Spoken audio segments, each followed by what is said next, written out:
It is an impressive facade, and of course that's the idea, to have something that is really quite impressive. This is the United States National Gallery of Art. The National Gallery of Art is located on Constitution Avenue at 4th Street. The West Building and the East Building are here, and I am going to take you on a tour of some of the newest holdings in the East Gallery. This is the National Art Gallery's answer to IMP and the Louvre. Well, no, not really. It's a sculpture of windows and buildings coming up through the sidewalk.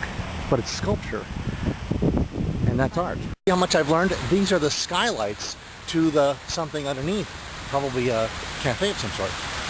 This is the East Building, obviously a much more modern design, but still very interesting.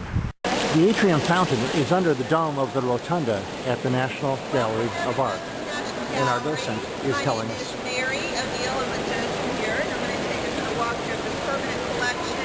The entire history of Western art in 50 minutes. Wow. To make sure everybody can see. Okay, as I said, these are some of the earliest works in the collection. 100 years later, this is the style. The colors, we don't get this Disney cartoon colors, we get colors that occur in nature.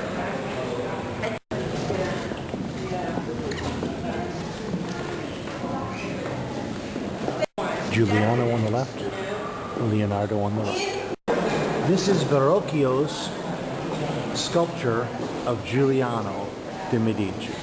It's a beautiful, surviving terracotta. He was stabbed to death Easter Sunday in 1488.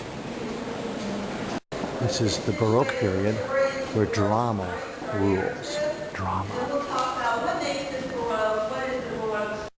This is Rembrandt's self-portrait, Rembrandt van Rijn.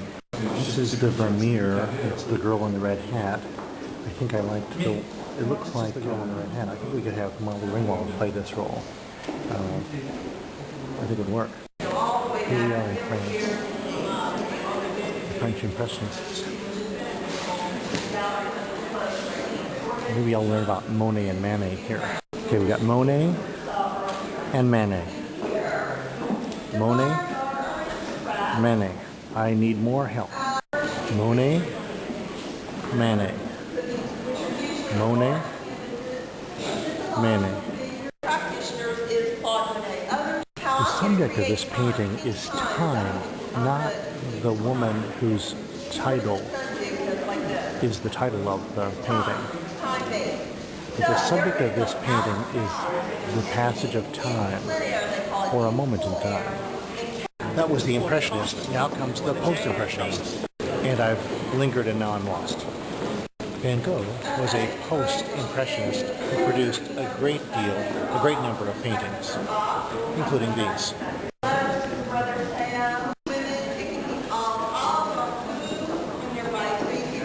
The olive branches, olive trees, seen by Van Gogh in his sanitarium.